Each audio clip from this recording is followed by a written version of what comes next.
اور ابھی جب میں آ رہا تھا تو سمجھ میں نہیں آ رہا تھا کیا عرض کروں. اللہ والوں کی مجلس ہے، ان قصے میں کیا عرض کروں، سمجھ میں نہیں آ رہا تھا. ایسے موقع پر مرشد کام دیتا ہے مرشد کام دیتا ہے ہر ایسے موقع پر. اب بات میں بات نکلتی ہے، جب مرشد کی بات آتی ہے تو پھر لمبی ہو جاتی ہے. حضرت نے ہم دونوں بھائیوں کو جب بیعت کر لیا اور والد صاحب جب تک حیات رہے تو مجلس سے ہم آیا کرتے تھے، مگر وہ یہ محسوس کرتے تھے کہ والد صاحب حیات ہیں تو زیادہ ہماری طرف یعنی پابندیاں ہم پر نہیں بڑھائیں، اور مجلس میں حاضر ہوتے تھے. والد صاحب رحمۃ اللہ علیہ کا جب انتقال ہو گیا تو پھر اب رفتہ رفتہ کارروائی شروع ہوئی مگر ہمارے حضرت ڈاکٹر صاحب رحمۃ اللہ علیہ کی کارروائی بڑی دل نواز ہوتی تھی، شفقت و محبت میں ڈوبی ہوتی تھی اور حکمت میں. مجلس میں تھے، ایک دن مجلس کے بعد فرمانے لگے. پیر کو مجلس خاص طور سے ہمارے لیے منعقد فرمانی شروع کی تھی پیر کو، اور پھر دوسرے حضرات علماء کرام بھی آنے لگے تھے. مجلس ختم ہو گئی مغرب تک. اس کے بعد فرمانے بھائی مولوی رفیع اور ہم دونوں بھائی تھے، بھائی آپ لوگ جلسوں میں نہ جائے تھے. ہم نے ٹھیک ہے جلسوں میں نہ جائے تھے. بھائی آپ لوگ تقریر نہ کیا،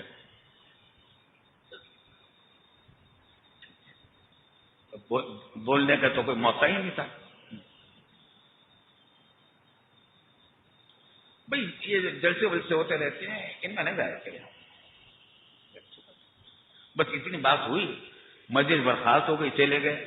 اگلی پیر کو پھر مجلس ہوئی، سارا بیان ہوا. مغرب کے بعد پھر بھائی آپ لوگوں سے ایک بات کہنی تھی، آپ لوگ جلسوں میں نہ جایا کریں، تقریر میں بات نہ کیا کریں، تقریر نہ کیا کریں. ہم نے کہا ٹھیک ہے. پھر اگلے ہفتے پھر پیر کی مجلس ہوئی. میں نے تو ایک مرتبہ حضرت سے کہا بھی پیر کی میں نے کہا کہ تو پیر کی مجلس ہے حضرت بہت محسوس ہوئے. خیر تو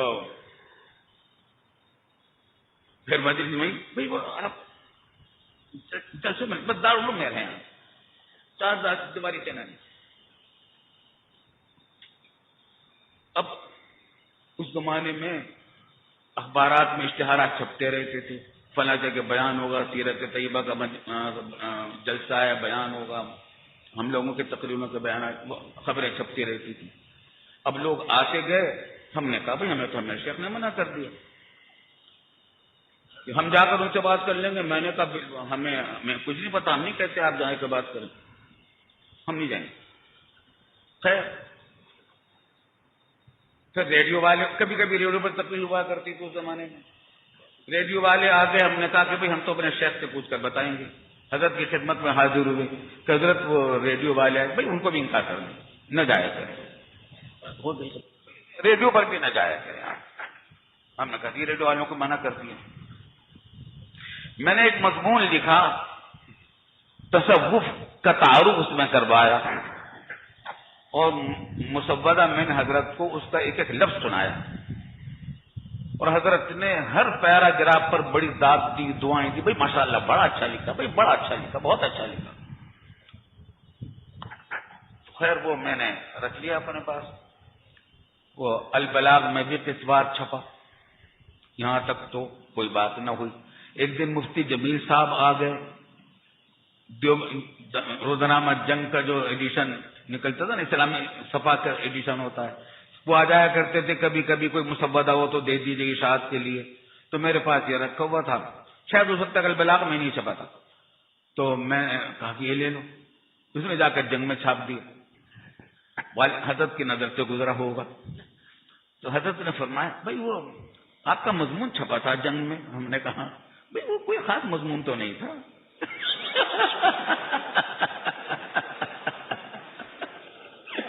کہا تو اس کی اتنی تعریفیں اور دعائیں دی, کوئی خاص مضمون تو نہیں. تو بھائی اخبار میں بھی نہ دیا کریں, اخبار میں بھی نہ دیا کریں.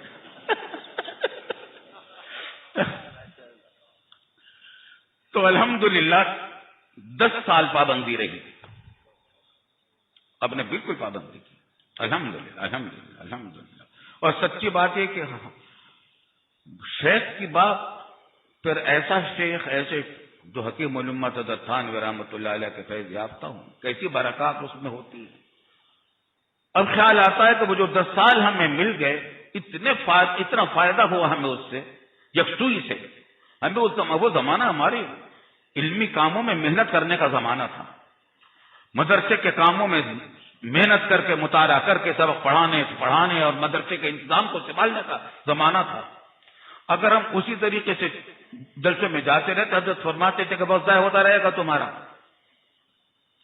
تو ہمیں کچھ بھی نہ ہوتا. کہا کہ دارالعلوم کی 4 دیواری سے باہر مت جاؤ. میں نے کہا حضرت والد صاحب رحمۃ اللہ علیہ نے آخر حیات میں مجھے مقرر کر دیا تھا دارالعلوم میں. پہلے جمعہ کی نماز وہ خود پڑھایا کرتے تھے, بیان ہوا کرتا تھا, پھر مجھے مقرر کر دیا تھا. اسی طرح عیدین کی نماز والد صاحب رحمۃ اللہ علیہ پڑھاتے تھے اور بیان ہوتا تھا, پھر مجھے مقرر فرما دیا تھا. کہا اس کی اجازت ہے, کوئی حرج نہیں. دارالعلوم کے اندر طلباء سے خطاب ہے, لوگوں سے خطاب ہے. دارالعلوم کے اندر 4 دیواری سے باہر نہ نکلو. تو الحمدللہ ایک دن, اچھا ہمیں کبھی پوچھنے کی تو ضرورت ہی کیا ہوتی کہ حضرت فائدہ کیا ہے اس میں, مصلحت کیا ہے. حضرت نے بھی کبھی کوئی مصلحت نہیں بتائی کوئی خاص.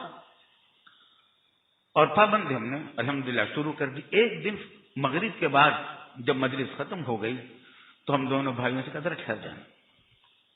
اندر تشریف لے گئے اور اتنے سارے خط لے کر آئے,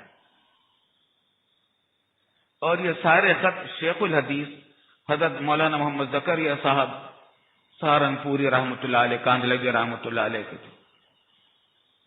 حضرت کے پاس آئے تھے. دیکھیے بزرگوں کی باتیں, کیا مقام ہے ان بزرگوں کا جن کے نام لیوا ہم ہیں.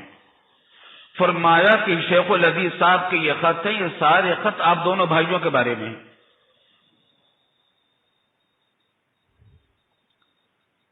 حضرت شیخ الحدیث صاحب رحمۃ اللہ علیہ سے الحمدللہ اتنا تعلق والد صاحب کی صدقے اور طفیل میں ہمیں نصیب تھا کہ جب یہاں تشریف لاتے تھے تو ہمیں لے کر والد صاحب رحمۃ اللہ علیہ ان سے ملنے کے لیے جایا کرتے تھے.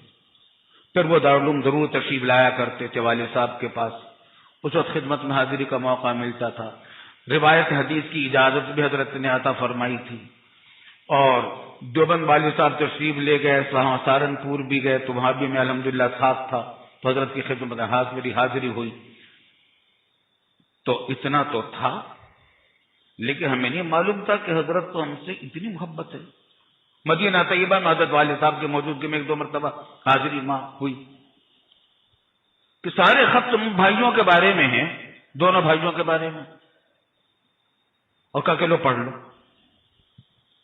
وہ جو ہم نے پڑھا جلدی جلدی میں کچھ, تو سارے کا مضمون تقریباً ایک تھا, ملتا جلتا. وہ یہ کہ مجھے بڑی خوشی ہے اور بڑا اطمینان ہے کہ الحمدللہ یہ دونوں صاحبزادے آپ کی تربیت میں ہیں, آپ کی خدمت میں ہیں. بس میری درخواست یہ ہے کہ ان کی طرف خصوصی توجہ فرمائیے گا. خصوصی توجہ کیوں فرمائیے گا؟ کیونکہ صاحبزادگی ہوا کرتی ہے بڑے علماء کے بیٹوں میں کہ ہم تو بڑے بزرگ کے صاحبزادے ہیں, تو اس بات کی خصوصی توجہ کی ضرورت تھی. فرمایا آگے کہ ان کی طرف خصوصی توجہ فرمائیے گا, مجھے ان کے بارے میں کبر کا اندیشہ ہے, کبر کا خوف ہے کہ کہیں ان کے دل میں کبر اور بڑائی نہ پیدا ہو جائے. اس پر خصوصی توجہ فرمائیے گا, کیونکہ صاحبزادوں کے اندر کبر پیدا ہو جاتا ہے. بڑے کسی بڑی شخصیت کا بیٹے ہیں, بھائی ہم فلاں کے بیٹے ہیں, فرمانے لگے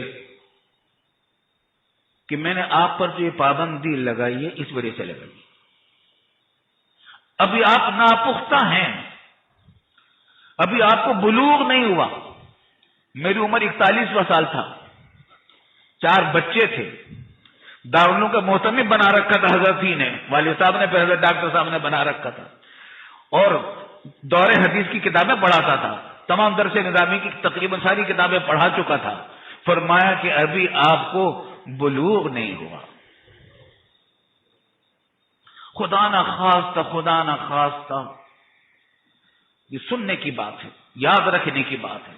فرمایا خدا نہ خواستہ، خدا نہ خواستہ آپ کو شہرت کا اگر شوق ہو گیا، ساری محنت بیکار چلی جائے گی، ساری محنت بیکار چلی جائے گی۔ اگر شہرت کا شوق ہو گیا، ساری محنت بیکار چلی جائے گی۔ میں نے اس بات سے آپ کو پابندی لگائی ہے، اور جب یہ بلوغ ہوگا پھر آپ کسی کے روکے سے نہیں رکیں گے حق بات کہنے میں انشاءاللہ۔ تو ان بزرگوں کی باتیں ہیں۔ پھر تقریباً 10 سال گزر گئے تو شیخ الحدیث، فیصل آباد کا بہت بڑا مدرسہ ہے شیخ الحدیث مولانا نذیر احمد صاحب رحمۃ اللہ علیہ کا، جامعہ امدادیہ، بہت اچھا مدرسہ ہے ماشاءاللہ۔ ان کا تعلق بھی اگر ڈاکٹر صاحب رحمۃ اللہ علیہ سے تھا اصلاحی، اور ان کو معلوم تھا کہ ہم پر پابندیاں ہیں۔ انہوں نے مجھے فون کیا کہ بھئی اب کہ دیکھیے اب ہمارے ہاں یہ اجتماع فلاں ہو رہا ہے، آپ ضرور آ جائیں۔ میں نے کہا آپ کو تو معلوم ہے حضرت نے ممانعت کر رکھی ہے۔ فرمایا کہ حضرت سے میں بات کر لوں۔ میں نے کہا آپ جانے، میں نہیں کہتا آپ سے کہ بات کریں، نہ میرا حوالہ آپ نہ دیں، اپنے طور پر بات کرنا چاہیں تو کر لیں۔ تو بات کی ہوگی، جب پیر کو حاضری ہوئی، مجلس ختم ہو گئی مغرب کے بعد، تو مولوی رفیع ایسے پیار سے فرمایا کرتے ہیں، مولوی رفیع، آج تک یاد آتا ہے وہ لہجہ، مولوی رفیع بھئی وہ اپنے آدمی چلے جائیں وہاں، اپنے آدمی چلے جائیں وہاں۔ اتنا پیارا انداز تھا، ایسا دل نواز تھا۔ حقیقت یہ ہے کہ ہم شکریہ ادا نہیں کر سکتے، کس زبان سے شکر ادا کریں اس نعمت کا، کیسے بزرگ اللہ تعالیٰ نے کیسے بزرگوں سے تعلق قائم فرمایا۔ فرمایا بھائی وہ چلے جائیں، وہ اپنے آدمی ہیں۔ تو میں نے کہا اچھی بات ہے۔ اچھا بھائی دیکھو، اب پھر ابھی 1 ہفتہ تھا، اگلی مجلس میں پھر حاضری ہوئی۔ پھر بھائی دیکھو ایسا کرنا، سفر میں جانے سے پہلے 2 رکعتیں صلاۃ السفر کی پڑھ لینا، اور جو کوئی فلاں دعائیں ہیں یہ پڑھ لینا، یہ سب۔ اور دیکھو ایک بات اور، دیکھو فرمائشی تقریریں کبھی نہ کرنا، فرمائشی تقریریں کبھی نہ کرنا،